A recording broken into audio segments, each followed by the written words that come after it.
This is a Pulp Archive recording. All public Pulp Archive recordings are licensed under Creative Commons. For more information or to support us, please visit patreon.com/pulparchive. This episode was prepared by Soul and narrated by Edward, the digital narrator. The Man Who Thought He Was Dead by Granville S. Hoss. Weird Tales, May 1924. This episode contains period-typical depictions of crime, violence, and mild profanity. Listener discretion is advised. "As a man thinketh, and so forth and so on," exclaimed Ed Wilsonson irritably. "Such rot! How do you get that way anyhow?" "Now, Wilson," I remonstrated, "you condemn without a proper knowledge of your subject matter." "I will undertake." "Oh, hush, Jackson! I know your head is filled with hobgoblins, ghosts, and bogies, and heaven alone knows what else. I suppose you will be telling me next that if I think often enough and hard enough that I am a blue monkey, then a blue monkey I will be." "Tut, man," I returned laughingly. "You always take the extreme view of anything which does not happen to fit in with your preconceived ideas, but I can almost answer you in the affirmative, ridiculous as your query is. You remember Plato Goodsmith, I suppose? That solemn old owl with his silly airs and enormous flowing tie, a la Byron. Don't say you are going to prove your contention by him. But I do say that very thing. Poor Goodsmith is gone now, and I will venture to say you knew nothing whatever of the manner of his taking. Very few did, only his sister, the attending physicians, and myself. It can do no harm, though, to make it public now, as it all happened several years ago, and Plato's sister has since joined him in that beautiful land on a faraway strand, leaving no connections behind who might be offended at the telling. All right, Jackson, shoot. I have another hour I can waste with you. The above conversation took place one Thanksgiving night in the grill room of the club where Wilson and I had dined together. The weather was extremely cold for the time of year. The wind blew a gale, whirling and falling snow through the icy air, rattling the clubhouse windows as though daring those inside to come out and do battle. Inside, all was snug and warm. A great pile of logs blazed in the open fireplace, while overhead sparkled numerous electric lights. The waiter had cleared the table, and when I tell you that on finally retiring he left a tall black bottle and 2 glasses, together with a siphon of seltzer, you will know that the time was before Mr. Volstead and his crew made themselves famous, or infamous as you please. "Well, Wilson," I resumed, "let me say to you first that what I am about to relate will sound wilder than anything you ever dreamed or imagined. I shall undoubtedly be disbelieved, and you will probably suspect my sanity. But I tell you now that every word of it will be true. Dr. Hobson and Dr. James, to whom you may go for confirmation of my tale, will vouch for every word of it. I knew Plato Goodsmith all my life. We made mud pies together, were schoolmates and college chums, afterward maintaining our close relations, though of course we were not so much to each other as during the earlier years. Goodsmith was a student and a dreamer, very much in earnest about even the most trivial matters, seldom ever smiling and utterly without a sense of humor, impervious to ridicule and solemnly dignified upon all occasions. In appearance, he was tall and thin, with a dark cast of countenance, black hair and bushy brows, shading almost expressionless grey eyes, a long, narrow face, deeply lined with thought, bearing a never-changing expression of melancholy speculation. In dress, too, he was eccentric, always appearing in a soft grey hat, very low collar, with an enormous flowing tie, Prince Albert coat, pinstripe trousers, and patent leather shoes. My newspaper employment kept me very busy, and for a time I had been out of touch with Goodsmith. I lived in a downtown boarding house, while he, with his maiden sister, Miss Arabella, resided in a West End bungalow. They had a small income, barely sufficient to meet their actual needs, and as Plato had a horror of the business world and its rough-and-tumble struggle for dollars, he was never able to add anything to their small, modest income. One day in the early spring, my work for the day finished, I started out in search of another room, the one I had being unsatisfactory for a variety of reasons. I had not proceeded far when I felt a hand on my shoulder and turned to find Goodsmith gazing solemnly down upon me, his mouth slightly twitching, which was about the nearest he ever came to a smile. Jackson," he said. "I saw you as I was crossing the street and hastened to overtake you. It has been quite some little time since we last met." "Well, well," I replied, "if it isn't old Plato, I certainly am glad to see you. How has the world been treating you and Miss Arabella?" "She is the same as ever, I hope." "Ah, yes, we are much as usual, Jackson. But,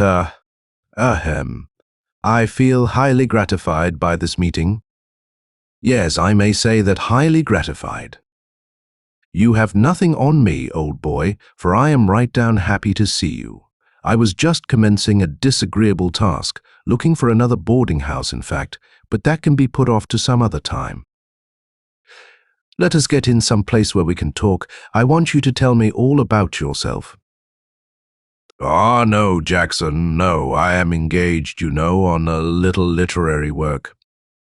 Yes, I may call it that, and I have set aside certain hours which I devote to that alone.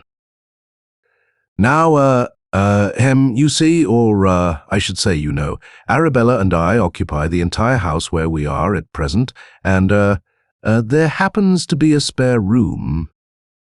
Yes, several spare rooms, I might say, and, if you think you could put up with us, why, surely, you know, you would be quite welcome and, company, you know." Yes. I should enjoy the arrangement immensely." "Do you mean it, Goodsmith?" I asked. "But yes, I can see you do. Nothing could please me better. It will be like home." Then we shall consider that settled." "No, not a word about terms. Whatever you and Arabella decide on will be very satisfactory to me." We must hurry," he exclaimed, consulting a jeweler's clock across the way. Yes, we must hasten, or I shall not be able to resume my writing at the stipulated hour." We hurried along, soon reaching his place, an unpretentious little dwelling, sitting far back in a spacious yard and surrounded by fruit trees. As we entered the front door, Miss Arabella met us in the hall, a look of surprise on her face at the sight of her brother arriving with a guest. "Why, Plato," she commenced, "you should have—" "Now, Arabella," he broke in. You surely remember Henry Jackson." "He has, that is, I have prevailed upon him to take a room with us. Quite urged you upon him." Yes, now I must leave you, as it is past my hour for commencing work," saying which he darted rapidly from us, disappearing through a door at the end of the hall. "Why, of course, I remember Mr. Jackson, Plato's oldest friend," exclaimed Miss Arabella. "Put your hat and coat on the rack and come right in. You know my brother, so you must not mind him." She led the way to the library, where a cheerful fire blazed in the grate, and we were soon deep in reminiscences of times long gone by, when she was just Plato's big sister and I, an applicant for cookies and sugar plums. She was the same good-natured creature she had always been, though now her hair was silvered and her face lined. We were not long in coming to an understanding about my room, as her terms were easy, and I would have agreed to anything in reason.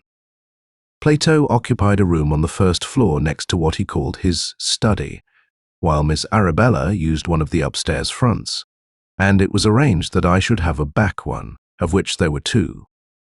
I was to have only my breakfast and Sunday meals with them, which suited me well, as my hours were often uncertain. I was treated just as one of the family and was soon as perfectly at home as though I had never had another. We spent many pleasant evenings together, Plato and I having numerous heated but friendly arguments over his queer theories. Our lives had gone on in this even tenor for a matter of 6 months. When, one Sunday morning, Plato joined us at the breakfast table, looking even more solemn and owlish than usual. He seemed very much preoccupied, taking his chair mechanically without a word, and proceeding to tuck his napkin into his shirt front. "Why, Plato," exclaimed his sister, "are you still asleep? You seat yourself like one in a trance and return no answer to our greeting." "Oh, he commenced, rapidly batting his eyes and seemingly making an effort to collect his faculties.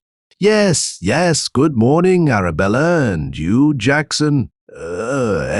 I fear my thoughts were wandering." "I should think they were, my dear," returned his sister. "I never saw you so absent before." "Yes," I broke in. "Your mind was as far away as the North Pole. I'll wager you have been evolving another of your wild theories which I shall have to argue out of after breakfast." No, Jackson, not this time. But, I have experienced a very unusual dream." "Is that all?" I replied laughingly. "Come, tell us of it, that we may know the nonsense which occupies the mind of a scholar during sleep." "Yes," he went on, paying no attention to my raillery, "very unusual and extremely vivid for a dream, if it was a dream." "If it was a dream," said Miss Arabella sharply, "what in the name of goodness are you talking about, Plato?" Why, I saw him just as plainly as I see you and Jackson now, and his speech was very distinct. "Yes, quite so. Man, are you crazy?" I shouted. "Come, Goodsmith, wake up. What is it all about anyway?" "Yes, Plato," said his sister, "pull yourself together and tell us what has happened." Yes, he responded, making a visible effort to comply with this request and looking from one to the other of us. "Yes, a figure, shall I say? Well, this figure appeared to me as I lay in bed. He was dressed like a fop of the reign of Queen Anne, but was fitted with a skeleton head. He held his hat in his hand and hopped about with a mincing step, as though entering a ballroom. And all the time, I could hear his skeleton jaws clacking. Stopping at the foot of my bed, he peered at me long and earnestly. Then, extending his arm and pointing a long, bony finger in my direction, exclaimed, "Plato Goodsmith, place your earthly affairs in order, for I shall return for you on Thursday morning." He spoke slowly and distinctly, then, with the same mincing gait, turned in the direction of the door where he disappeared. I have been trying to convince myself that I saw nothing, that all was merely a dream. But it was all so real, and his words seemed to ring in my ears yet. "Nonsense, old man," I said, rising and clapping him heartily on the shoulder. "Think no more of it. Dreams always go by opposites. Come, look about you. The sun is shining and the birds are singing at the window. Occupy your mind with our plans for the day." "Well, Jackson, this dream, if dream it was, has impressed me deeply. But yes, I shall make an effort. You are right. Let us say no more of it." "That is sensible, brother," remarked Miss Arabella. "Why, I am surprised that a man of your common sense could be upset by so silly an occurrence." Well, sister, I dare say you are right. But, let us not discuss it further. Now, what can you offer me for breakfast this morning? I assure you I am ravenous," he finished cheerfully. However, he ate scarcely anything, falling repeatedly into periods of abstraction, soon leaving the table and retiring to his study. We saw nothing of him during the day except at mealtimes, when he seemed more like himself, though still evidently pondering over his dream of the night before. Next morning he appeared apparently as usual, discussing ordinary topics and making no reference to his unpleasant experience. It was the same on Tuesday morning, and, thinking to rally him a little and see if he was still thinking of the matter, I said as I was leaving for work, "Well, Plato, you have seen nothing more of my midnight friend, have you?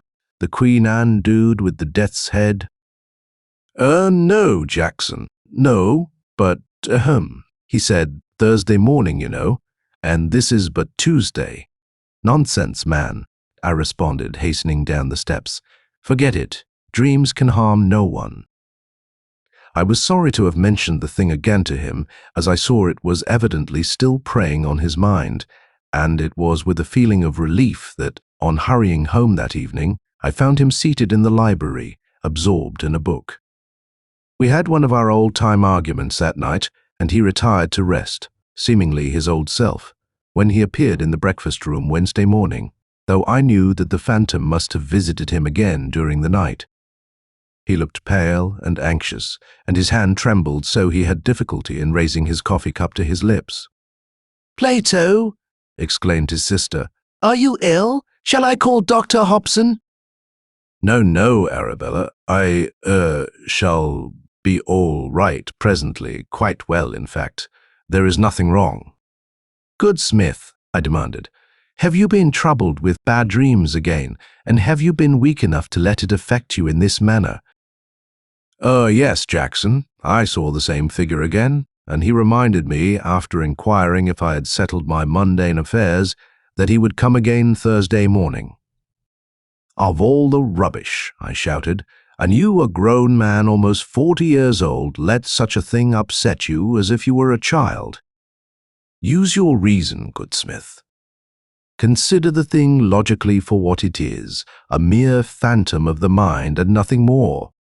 "Oh, but, yes, it was really very vivid, Jackson, and the words rang in my ears just as distinctly as your own now.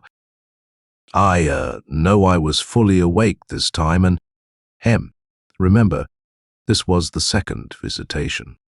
His last words were said in a rather deprecating manner, as though in apology for taking the matter so seriously, and I felt rather bad toward myself for having spoken in so rough a tone.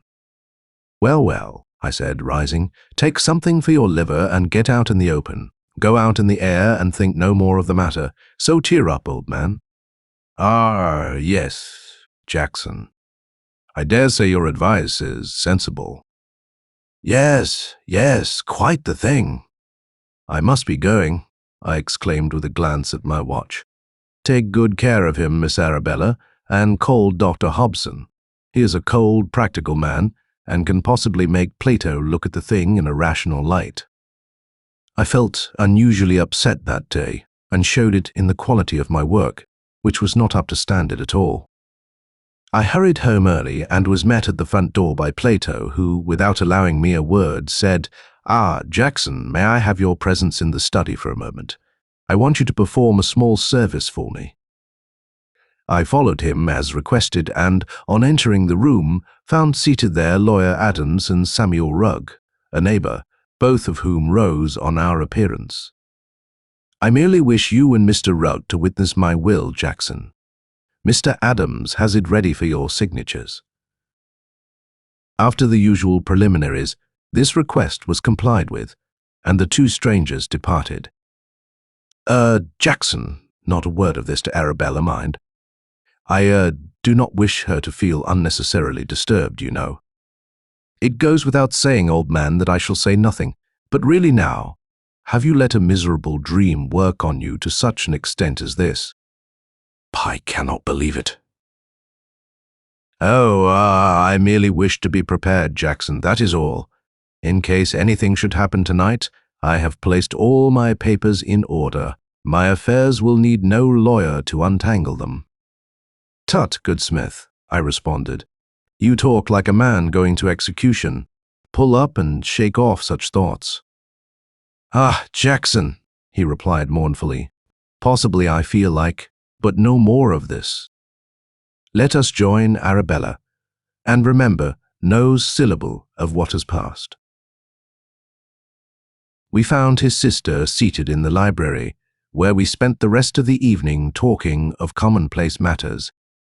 Plato's dream was mentioned once by her, but the subject seemed to affect him disagreeably, so it was dropped. I attempted to get a few words with him alone before retiring, but he bid us both good night and retreated hastily to his room.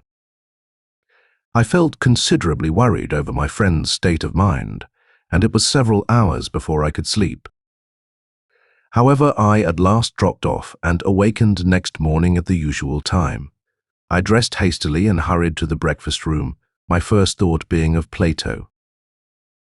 I felt somewhat relieved to find Miss Arabella seated calmly at the table, preparing to pour the coffee. So I said nothing aside from my ordinary morning salutation. We had finished our breakfast when she suddenly exclaimed, "I wonder what can be retaining Plato. It is long past his hour for rising. Can he be ill?" "I will see," I responded, hastily rising and going in the direction of his room. Upon reaching the door, I knocked, at the same time calling, "Plato, you are late. Is anything the matter?"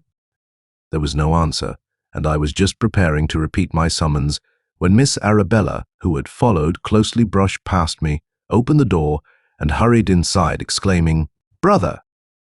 Brother, what is the matter? Are you—" "Oh!" She stopped at the bedside and stood looking distractedly at her brother. He lay on his back, his hands crossed over his breast. The face was pale, while the half-parted lips retained some color of life, and the eyes, wide open, seemed to gaze abstractedly at the ceiling. We both remained silent for some time, too stunned for action. Then, speaking with difficulty, I exclaimed, "Oh, he surely cannot be dead." "Plato, Plato, wake up, my dear friend. Come, rouse yourself." An answer came, low and solemn. It was the voice of Plato, but so changed. There was no movement of the lips, and the sound seemed as though issuing from a barrel or trumpet. "I died this morning at 3 o'clock. The specter kept his word.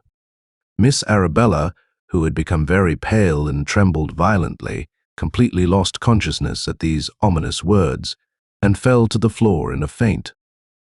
I carried her to the library, where I laid her on the lounge, then hastened to call Mrs. McGev from next door to care for her, while I phoned Dr. Hobson. He soon arrived, and I led him at once to Plato's room, rapidly explaining what had occurred from the first dream to the astounding assertion I had just listened to. Dr. Hobson stopped at the bedside, gazing at the patient for a few seconds, then raised the right arm, fingering the wrist for pulse beats. He soon dropped it with a muttered exclamation and proceeded to make a thorough examination. He was busied in this way for possibly half an hour, then straightening up, looked to me with a wondering, puzzled expression, saying, "I can find absolutely no evidence of life, Mr. Jackson. There is no perceptible heart action and no sign of respiration, yet the body can hardly be termed cold, and the face and eyes certainly do not indicate death." At this moment, the same hollow voice issued from the half-open mouth of Goodsmith. "I died at 3 o'clock this morning. The specter kept his word." "What can be the matter with him, doctor?" I asked in an awed tone. "He certainly still lives, though the spark of life seems very low." Dr. Hobson remained silent for some time in deep thought, finally answering, "I am free to say it is the strangest case I ever saw. He seems to be in a hypnotic state and in a state of almost suspended animation. I would like to call in Dr. James if there is no objection. It may be necessary to resort to heroic measures, you know. I want you to watch the patient closely until my return, and at the first sign of recovery, administer the restorative which I shall leave. I will return with Dr. James as quickly as possible." Leaving a small phial of colorless liquid with directions for its use, he hurried away, while I remained at the post he had assigned me. There was no change in the condition of Goodsmith during his absence. At intervals of about half an hour, the same hollow voice exclaimed, "I died at 3 o'clock this morning. The specter kept his word." Dr. Hobson returned in the course of an hour with Dr. James, a trained nurse accompanying them.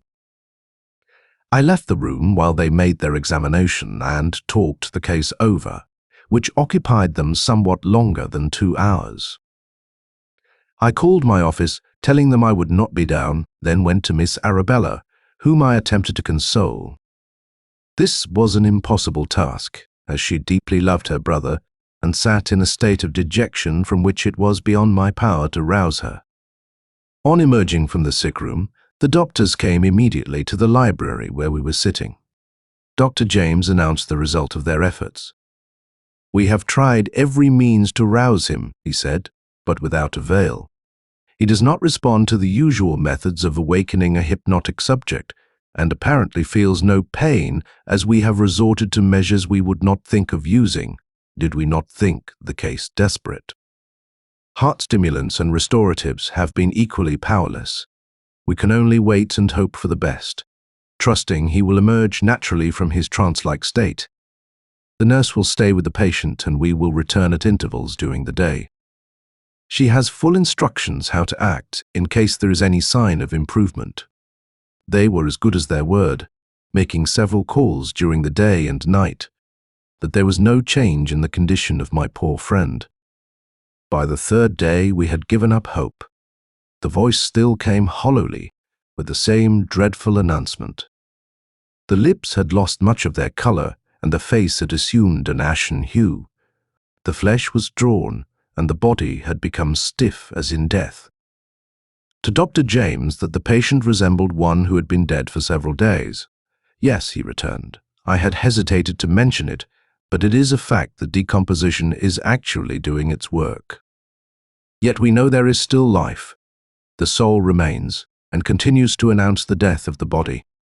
It is the most astounding case of the control of mind over matter that human eyes have ever witnessed. The subliminal mind has become possessed of an idea which it has assumed to be a fact, and behold the result. I fear that a few more hours will usher in the end." The next 2 days passed as the preceding ones. The hollow voice still sounded, and the body showed additional evidences of decay. The 5th night was exceedingly hot and close. The nurse had removed her cot into the hall by a window where it was possible to get a little air. I rose early the following morning, meeting her at the door of her patient's room, and we entered together. We stopped, gasping on the threshold, overwhelmed by the putrid odor which filled the room. It was the odor of the grave. The doctors arrived at this moment, and we all hastened in, forgetting, in the awfulness of the situation, the disagreeable air. The body had undergone further change. The lips were now ashen and drawn. The mouth had fallen open, while the face had a greenish tinge. The body lay in an advanced state of decomposition. The hollow voice came no more, and Plato Goodsmith was indeed dead. Thank you so much for hanging out today. My name is Sol, and this is the Pulp Archive. Now, if you had fun, I'd appreciate it if you could like, subscribe, comment, and share. That stuff really helps. And like most stories we cover here, today's was recommended by you. So, if there's a story you'd like to see, send us an email at pulparchivelibrary@gmail.com.